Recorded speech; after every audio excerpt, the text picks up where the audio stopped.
Except it wasn't. She changed into a more comfortable dress, while Sans stretched out on the bed for a few minutes before they ate, trading egg puns and segueing into cracking the books open for a morning of study. The word must have gotten around about her visitor, because no one came to speak with her. The lesson stopped long enough for lunch, then kept right going. Sans had been getting impatient doing recipes for runny noses and paper cuts, but put up with it in order to learn the basics, and Frisk was already rewarding his diligence with more interesting subject matter. Some of us could really use this, he said, pointing to a section on skin moisturizers. Not me, obviously, but Pap's best friend is always getting itchy because she keeps visiting Hotland and she's, a fish. I can see how that would be a problem. Look here. Do you recognize anything with aseptic properties? Yep, glycerin. Makes sense to find it here if it's a humectant. Which... Yep, it's a humectant. Attracts water. Can you use it as a preservative? You can, but as usual, it's only effective in certain ratios. It also depends whether it's the type made from soybeans or animal tallow. The differences are... And so on. They didn't stop again till mid-afternoon, when Frisk had to speak with the sergeant in charge of her guard rotation. I offer my sincerest apologies, and I take full responsibility, Sans heard from near the door. He had been tasked with stirring the now medium-sized cauldron in the middle of the work table.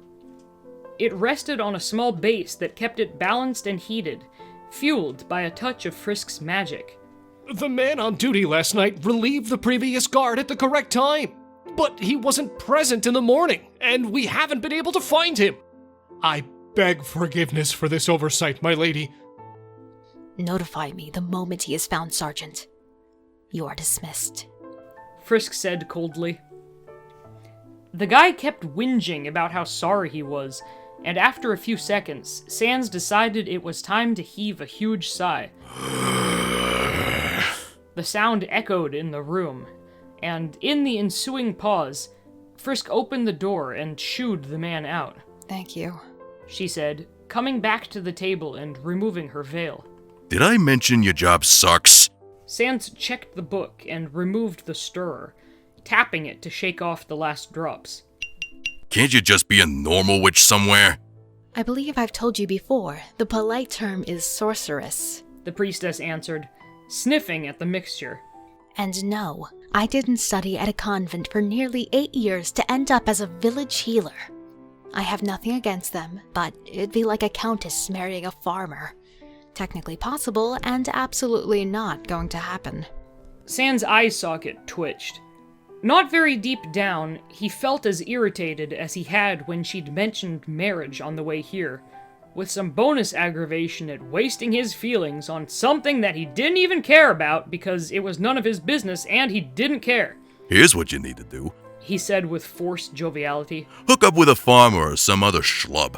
Piss the church off so bad that they'll leave you alone.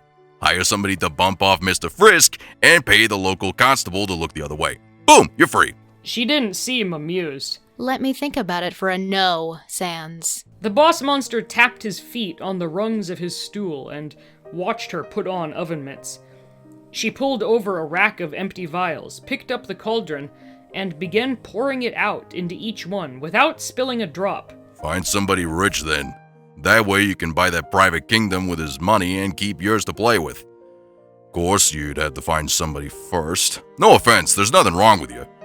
But I honestly don't know what your supply and demand looks like. Do humans think it's weird to get with a former priestess, or... Frisk put down the cauldron and considered him with a half smile, a thoughtful kind of look. It's funny you should mention that. Can you keep a secret?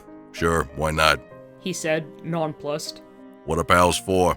That got him a real smile, one of the ones that made him forget thinking. The priestess got up and retrieved a small tray from a side table near the double doors, handing him the top envelope from a stack of letters. I recognize the crest on this one. Open it, please, and tell me what Lord Grey wants. Sans dutifully broke the wax seal, unfolded the expensive paper, and began mumbling out loud, Salutations, honored lady. I humbly request blah blah blah, the honor of blah blah blah, eternal gratitude blah. Your hand in marriage? There were 2 piles of envelopes on the tray.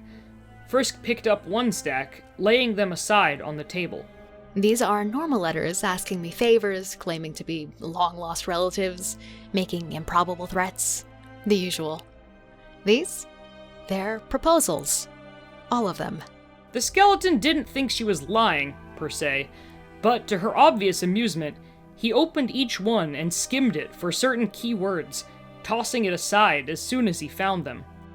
When he'd gone through all of them, Frisk gathered the envelopes up, went to the fireplace, and tossed the armful into the near-overflowing basket. Dirt. I need to have someone file these for me. I can't lose track of who said what and how many times he's asked. It started when I turned 21 and became legally independent, and it's gotten to the point where— Good for you! Sans shifted around and thumped his elbow on the table, startling her silent. Let's get back to saving the world. The skeleton flipped the nearest book to a random page. Here, this looks crucial to the survival of my entire race. What the hell's an oral contraceptive? Frisk stayed quiet for so long that he glanced up. To his surprise, her face was bright red. I don't think that's high on a monster's list of priorities. I keep forgetting to ask you, how's your magic feeling? I lowered that barrier when we got back, so you should start regenerating soon. You still can't teleport directly in or out of this room, though. Sans had no idea what kind of medicine would embarrass her that badly, and made a mental note to look the word up later. I'm starting to get some back, yeah. I should be able to help you cut down on walking time starting tomorrow if you like. I thank you for the offer, but if it makes me as sick as last time, I'd rather walk the whole castle in 3-inch heels. Frisk came up beside him and flicked the pages a few times. We need to take inventory of my supplies. I don't spend much time decanting anymore, as a rule, so I'm running out of basics and don't have many specialized items on hand. The conversation stayed along safe lines from that point on. Dinner came and went. The High Priestess offered to take him for a walk, but Sans had already had his fill of non-Frisk humans for the day, and elected instead to soak in the tub for nearly an hour.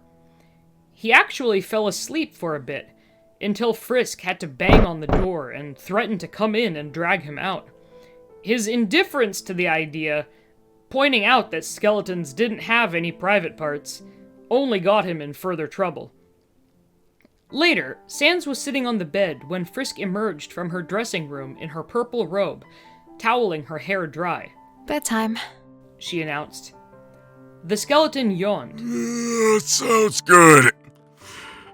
Want me to check under your bed for monsters, or assassins, or whatever?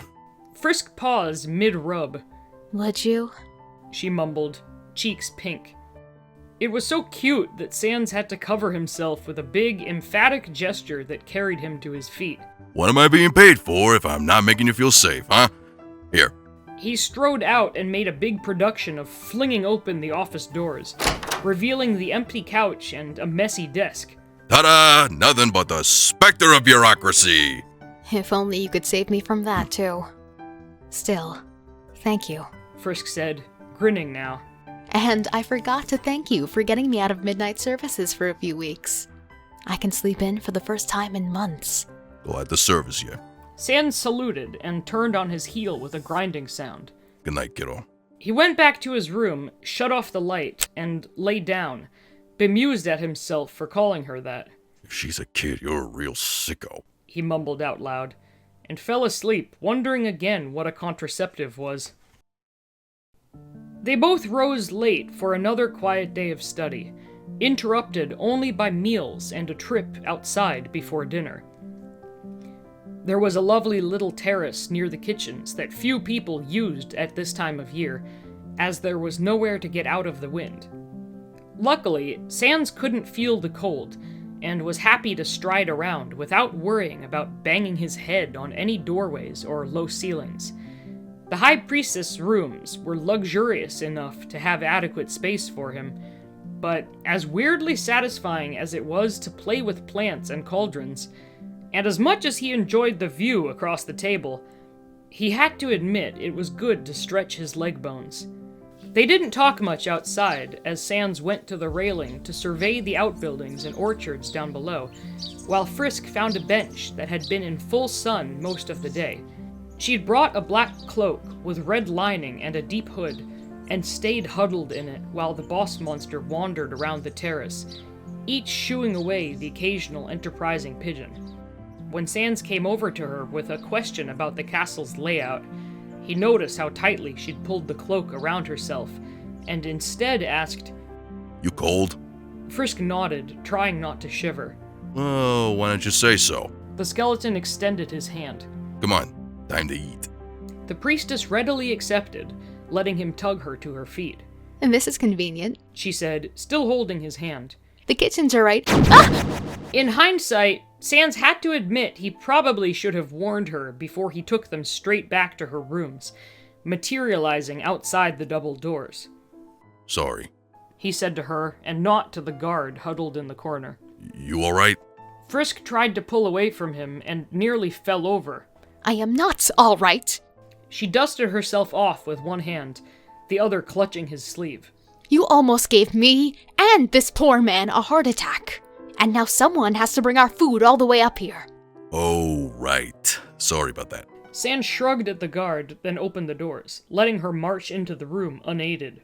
But hey, you're already doing better than last time, right? Frisk did not deign to answer, electing to stand in front of the fireplace to warm herself. Right. I'll be over here. Nothing. Her dignified, offended expression was adorable, but it reminded him that he had an unanswered question, and now would be a good time to look it up. There were a few varieties of dictionary on the bookshelves, and he selected the pharmacological one, deftly turning the pages to the middle of C. In additional hindsight, Sans would tell himself sternly that once he found the definition he was looking for, he could probably have been more tactful than... Oh, for crap's sake! Do humans really have to screw that much? And he knew he should have anticipated the volume of her reaction, which was none for a moment, then a... What? That drilled straight through his skull and bounced around in it for a couple of minutes straight.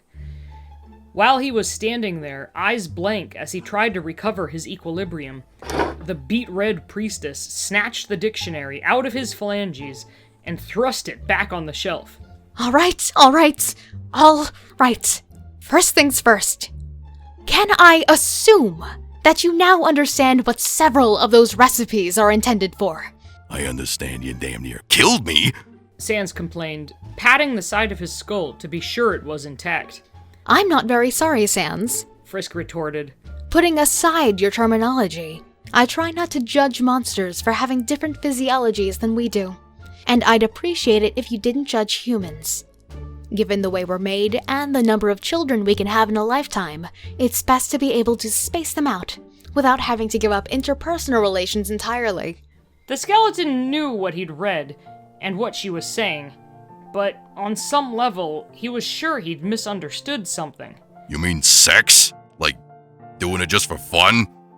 Monsters know humans go at it a lot more than we do, but we always figured you just wanted a lot of kids. He'd meant it honestly, which must have been why Frisk didn't kill him on the spot. She took a deep breath and said as calmly as possible, I infer that this is not the case among monsters. Hell no! We don't toss magic around like that! He said, highly offended. Frisk pulled the hood of her cloak back up and turned away, but he'd seen her trying not to laugh. I don't know how much monsters are taught about human reproduction, but I can assure you that there's no magic involved as such. It's an entirely physical process. Monsters have to invest their magic before you can have children? Well, yeah. If two monsters want a kid, it takes a lot of time and effort, especially if they're really different shapes or sizes. They have to want to be parents pretty bad for it to work. Interesting. Humans don't have to intend anything. If anything, we have to intend not to. If certain actions are taken, pregnancy can result, unless specifically prevented. It's as simple as that. Sans mulled it over. When viewed through that lens, the little he knew about human behavior, especially men's, made a lot more sense. It was bizarre and at least somewhat gross, but it made sense. The priestess was still facing the fireplace. Is it the same for boss monsters? She asked, failing to sound casual. The skeleton didn't know how to answer that, and the silence was getting awkward when they heard a knock on the door. Hey, Din Din, He said brightly, rushing to open it and scaring the life out of the poor woman pushing the trolley. By unspoken accord, they didn't revisit the subject. He was pretty sure she was still thinking about it, though. And when they parted for the night, he had to admit that it was kind of funny. Each of them obviously wanted to ask the other more stuff, but wasn't going to be the one to bring it back up. Maybe tomorrow, he told himself, not believing a word of it. The barrier against external dreams was still up in the bedroom, but that night he had one of his own. It was pretty simple. He dreamed he was a priest of some sort, but mostly a farmer? Anyway, he lived with his wife and several kids, who kept going in and out the door and getting older each time they came back. Every time they did, he also got a little older, but his wife didn't. The more wrinkly he got, the more she laughed at him, pinching his face and offering to make him oatmeal or prune juice. He didn't mind, though. It was impossible to be mad when she was so sweet about it.